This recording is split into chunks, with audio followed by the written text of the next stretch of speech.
Assalamualaikum warahmatullahi wabarakatuh. Oke, di video kali ini kita akan belajar mengenai sistem koordinat Kartesius. Langsung saja ya. Apa yang akan kita pelajari di koordinat Kartesius ini? Nah, yang pertama kita akan mempelajari posisi titik terhadap titik asal, terhadap sumbu X, dan terhadap sumbu Y.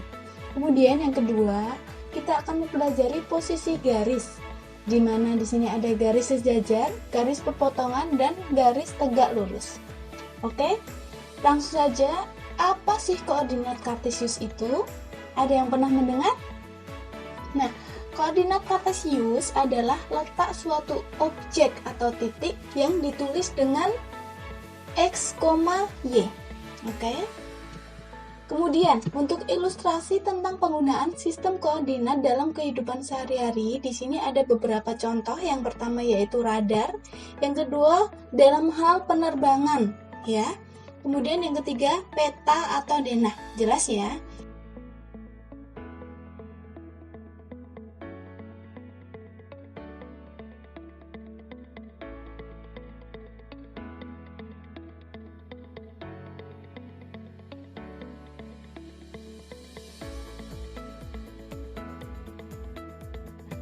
Lanjut, apa itu titik absis dan titik ordinat?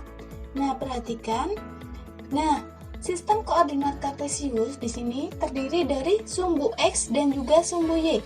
Sumbu X itu yaitu sumbu mendatar atau sering disebut dengan absis. Oke. Kemudian sumbu Y itu yang sumbu tegak, yang sering kita sebut dengan ordinat. Nah, sumbu X dan sumbu Y ini mempunyai jarak yang sama. Kalau ke kanan dan ke atas, jelas ya, angkanya positif. 1, 2, 3, dan seterusnya. Yang Y juga seperti itu. Sedangkan ke kiri dan juga ke bawah, angkanya negatif dengan jarak yang sama ya. -1, -2, -3, dan seterusnya. Ke bawah juga. Paham ya? Oke, lanjut. Kemudian titik koordinat ditulis sebagai X, Y. Di sini ada contoh, jika diketahui titik koordinat 1,3, maka dapat dikatakan bahwa titik X atau absisnya 1, sedangkan titik Y atau titik Y atau ordinatnya 3. Kalau Ibu ingin mengisi titik 1,3 itu ada di mana? Kita perhatikan di sini ya. Nah, kemudian nih 1,3, X-nya dicari 1. Ini ya, 1 ya. Kemudian 3 mana Y-nya? Y-nya yang 3. Kalau sudah tinggal disatukan. Ini berarti ke sini, yang ini ke atas ya. Nah, sehingga di sini titik A-nya berada di sini.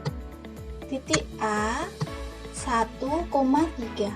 Oke, paham ya? Kemudian selanjutnya, nah di sini ada beberapa contoh lainnya. Di sini ada beberapa titik. Yang pertama yaitu titik A atau 4,4. Di sini kenapa 4,4? Karena jika diturunkan sumbu X-nya, jelas ya, 4, dan jika ditarik ke sumbu Y juga 4, sehingga titik A berada di 4,4. Contoh lain di sini titik B. Pertama pokoknya harus diturunkan ke sumbu X. Entah diturunkan atau dinaikkan tergantung titiknya, yang penting ke sumbu X dulu. Berapa? -4. Kemudian di sumbu Y-nya 3, berarti titiknya -4,3.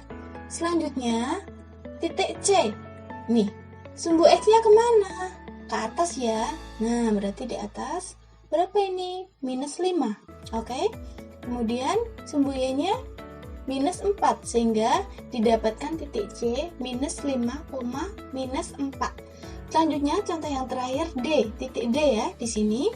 Nah, ditarik ke sumbu X berarti ke atas ya. Berapa? 3. Oke, 3. Kemudian ditarik ke sumbu Y -5, sehingga titik D yaitu 3, -5. Paham ya? Oke, lanjut.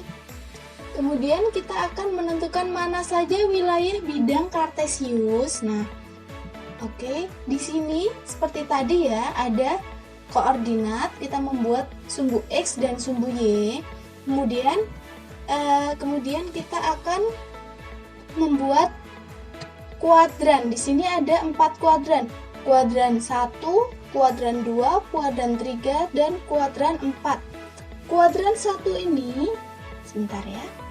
Kuadran 1 terletak di ini kuadran 1 terletak di kanan atas. Oke.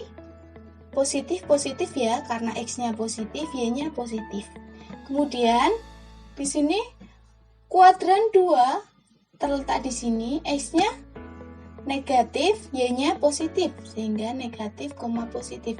Kemudian selanjutnya yang ketiga, kuadran 3 di bawahnya. Selanjutnya kuadran 4 di sampingnya. Oke, lurus ya. 1, 2, 3, 4. Paham? Oke, lanjut ya. Kemudian ini beberapa contoh, misal rumah sakit terletak di kuadran berapa? Nah, di sini ya rumah sakit ya, yang ini. Berarti di mana? Kuadran berapa? Ayo kasih contoh. Kuadran 1 ya, benar. Di kuadran 1. Kemudian sekolah ada di kuadran berapa? Letak di bawah. Dilihat kuadran 3, bisa dihitung ya. 1, 2, 3, 4. Oke, Ibu kasih nomor biar kalian lebih paham. Di sini kuadran 1, di sini 2, di sini 3, di sini 4. Paham ya? Jadi rumah sakit terletak di kuadran 1, sedangkan sekolah terletak di kuadran 3. Lanjut. Oke? Nah, selanjutnya, di sini ada contoh yang tadi.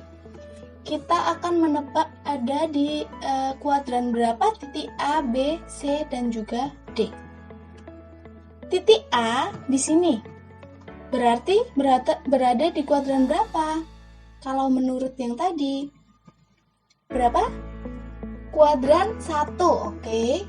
Kemudian yang B berarti di kuadran 2, yang C di kuadran 3, lurus ya. Kemudian yang D di kuadran 4. Oke, paham ya sampai di sini? Oke, pertemuan kali ini sampai di sini dulu, nanti dilanjut di video selanjutnya. Oke, assalamualaikum warahmatullahi wabarakatuh.